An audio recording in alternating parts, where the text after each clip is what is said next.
नमस्कार दोस्तों, मैं एडवोकेट आदि आपका चैनल पर स्वागत करती हूँ। आई होप आप सब लोग बहुत अच्छे होंगे। दोस्तों 11 अगस्त 2023 को सिलीगुड़ी एक शहर है वेस्ट बंगाल में। बहुत सुंदर शहर है। उसका रीज़न ये है कि हिमालय पर्वत के पास है उसका पूरा शहर जो है, और उसके अलावा हर तरफ ग्रीनरी। तो जब वहाँ जाओ, देखने वाला एक अच्छी जगह है। हर तरफ ग्रीनरी है, हर तरफ घास है, तो दिल को भी सुकून मिलता है। अगर आप कभी टाइम लगे तो ज़रूर जाइएगा। बहुत ब्यूटीफुल शहर है। सिलीगुड़ी शहर में 11 अगस्त 2023 को एक लड़की घर से स्कूल के लिए निकलती है, लेकिन स्कूल के बाद वो घर नहीं पहुंचती। और जब उसका पता चलता है तो उसके घर वालों के पैरों तले ज़मीन खिसक जाती है। उन्होंने कभी सोचा ही नहीं था कि जिस बच्चे को वो इतने अरमानों से घर से स्कूल भेज रहे हैं, वो बच्चा कभी उनकी ज़िंदगी में वापस ही नहीं आएगा। क्या हुआ उसके साथ और ऐसा क्या घटा कि उनका बच्चा कभी ज़िंदगी भर वापस ही नहीं आया। इस कहानी को हम सिलसिलेवार आज जानेंगे अपनी वारदात में। और वारदात शुरू करने से पहले यही कहना चाहूँगी कि अगर आप अपने इस परिवार में नए हैं और पहली बार वीडियो वॉच कर रहे हैं तो चैनल को सब्सक्राइब करना मत भूलिए, और इसके अलावा बेल आइकन जरूर प्रेस कीजिएगा फर्दर नोटिफिकेशन के लिए। और इसके साथ ही आपका क्राइम वारदात के बारे में या चैनल के बारे में जो भी राय है, आप कमेंट बॉक्स में जाके कमेंट करके ज़रूर बताइएगा। तो चले दोस्तों, वक्त ना लेते हुए शुरू करते हैं आज की वारदात।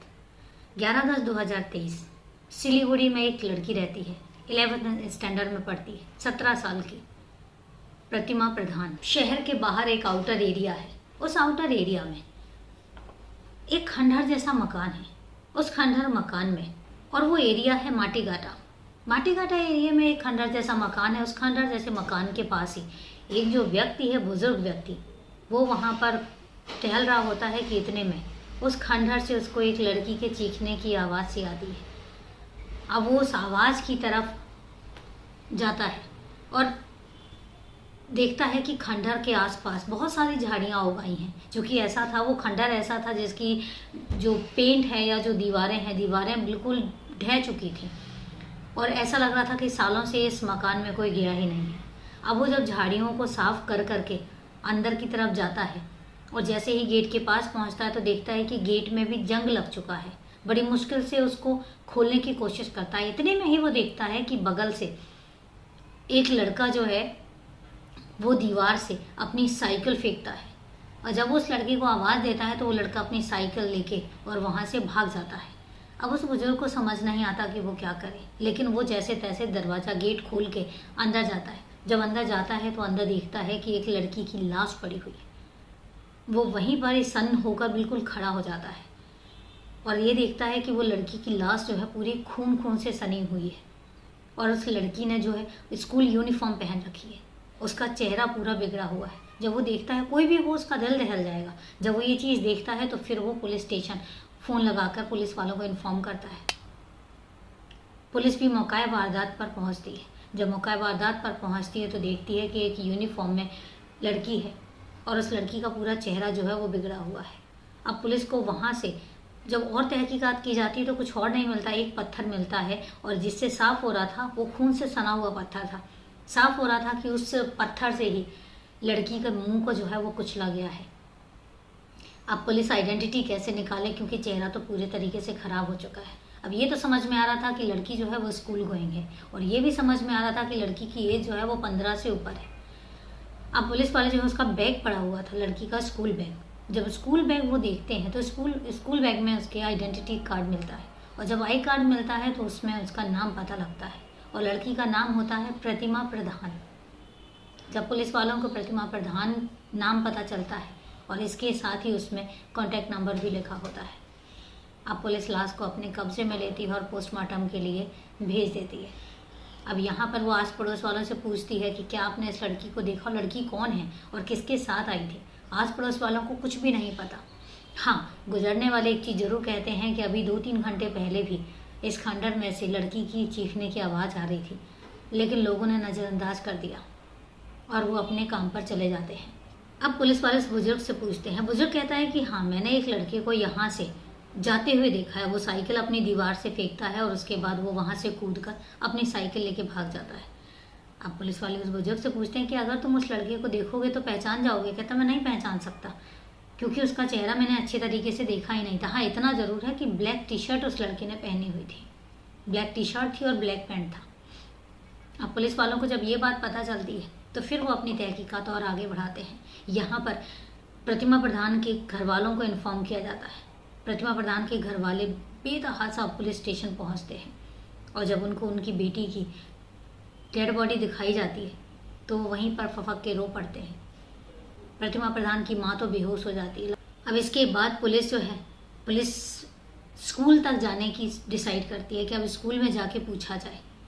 तब स्कूल जाने से पहले ही जो बाहर निकलती है तो बाहर जो रोड है, रोड में सीसीटीवी कैमरा लगा हुआ होता है। पुलिस वालों को उससे एक उम्मीद की किरण नजर आती है। उनको लगता है कि अब जो कातिल है उसको पकड़ा जा सकता है। और जब सीसीटीवी फुटेज में देखा जाता है तो वहाँ पर साइकिल में वही ब्लैक टी शर्ट के साथ एक लड़का दिखाई देता है। जब वो ब्लैक टी शर्ट और ब्लैक पैंट वो सब उस बुजुर्ग को दिखाया जाता है तो बुजुर्ग कहता है कि हाँ, ऐसा ही लड़का था वो।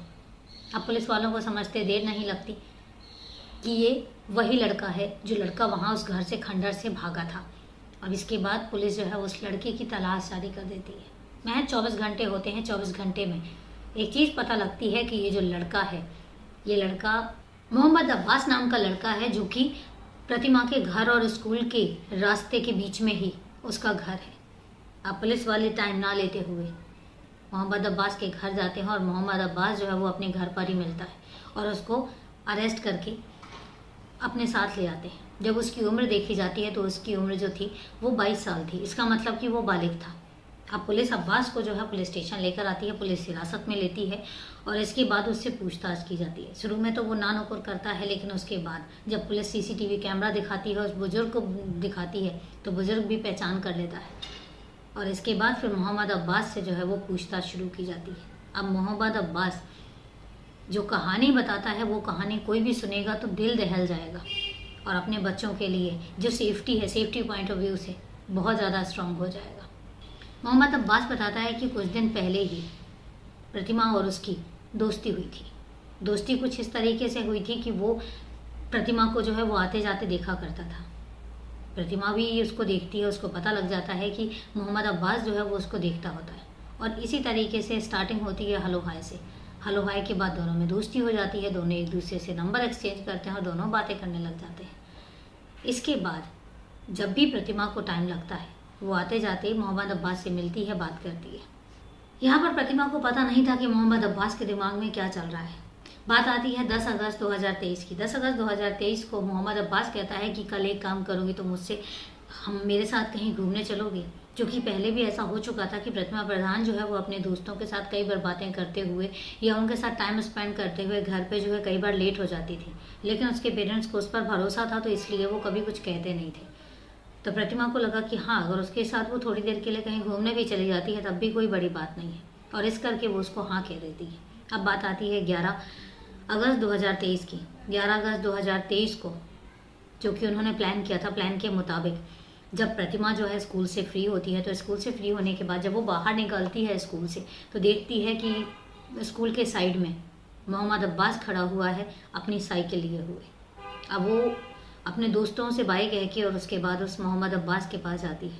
दोनों में थोड़ी देर के लिए बातचीत होती है और उसके बाद वो उसकी साइकिल में बैठती है और मोहम्मद अब्बास के साथ चली जाती है। अब मोहम्मद अब्बास उसको लेकर जाता है वो सिलीगुड़ी का जो माटीघाटा एरिया है वहाँ के उस खंडर में।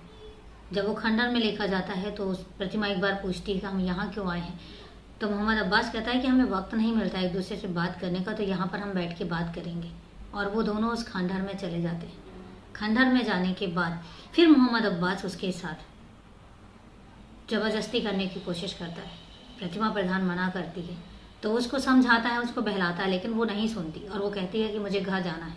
अब इस बात पर जब मोहम्मद अब्बास को गुस्सा आता है, क्योंकि वो कुछ और ही डिसाइड करके आया था, मोहम्मद अब्बास को गुस्सा आता है और वो उसकी पिटाई लगाने लग जाता है। पिटाई लगाने के साथ चूँकि एज में भी बड़ा था और कहीं ना कहीं फिजिकल स्ट्रेंथ भी थी, तो मोहम्मद अब्बास जो है वो प्रतिमा पर काबू पाता है और उसका रेप करता है। जब उसका रेप करता है तो फिर प्रतिमा उसको कहती है कि मैं अब घर जाके तुम्हारी शिकायत है अपने माँ बाप से करूँगी। इस बात पर मोहम्मद अब्बास को गुस्सा आता है और वो डर भी जाता है। इसके बाद वो कुछ नहीं देखता है और एक पास में एक पत्थर पड़ा होता है और पत्थर से कुचल कुचल के प्रतिमा प्रधान की हत्या कर देता है। और हत्या के बाद जब उसको होश आता है कि ये उसने क्या कर दिया तो वो डर जाता है और इसके बाद वो वहाँ से निकलता है। जब वो वहाँ से निकलता है तो वही बुजुर्ग था जिसने उसको देखा।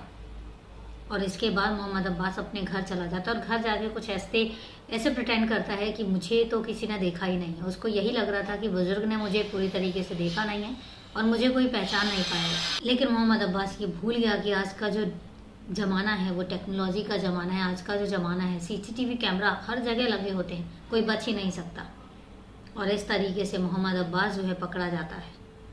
चूँकि केस अभी अगस्त का ही है, चार्जशीट फाइल हो चुकी है और उसके बाद मोहम्मद अब्बास जो है अभी जेल में ही है। केस कोर्ट में जाएगा और उसके बाद देखते हैं कि कोर्ट क्या डिसीजन देता है। जब सिलीगुड़ी में ये केस हुआ तो उसके बाद पूरा सिलीगुड़ी दहल गया था। लोगों ने कैंडल मार्च निकाले, लोगों ने प्रतिमा प्रधान के लिए इंसाफ की मांग की। और जो ये केस है ये जो केस है, इस केस में जो प्रतिमा प्रधान के पेरेंट्स हैं, प्रतिमा प्रधान के पेरेंट्स ने फांसी की सज़ा की मांग की है मोहम्मद अब्बास के लिए।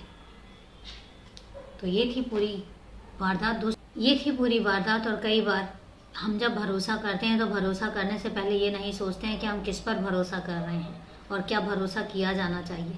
चंद दिनों की दोस्ती में कम से कम इतना तो सोचा ज़रूर जाना चाहिए था कि एटलीस्ट किसी पर भरोसा करके, और घर वालों को ज़रूर बताया जाना चाहिए। किसी पर भरोसा करके आप उसके साथ कहीं भी जा रहे हैं तो एटलीस्ट घर वालों को पता होना चाहिए। और जब घर वालों को पता नहीं होता है तो फिर नतीजे इस तरीके के सामने आते हैं। आज का जो ज़माना है ये एक दोस्ती वाला ज़माना है। आजकल बच्चों के साथ हमेशा फ्रेंडशिप का माहौल होना चाहिए ताकि एटलीस्ट बच्चे खुलकर बता तो सकें कि उनके दिल और उनके दिमाग में चल क्या रहा है, ताकि अंजाम कभी भयानक ना हो। तो ये तो थी पूरी वारदात दोस्तों। आपकी वारदात के बारे में क्या राय है कमेंट करके ज़रूर बताइएगा। तो मिलते हैं फिर कल एक नई वारदात के साथ। तब तक के लिए नमस्कार, जय हिंद।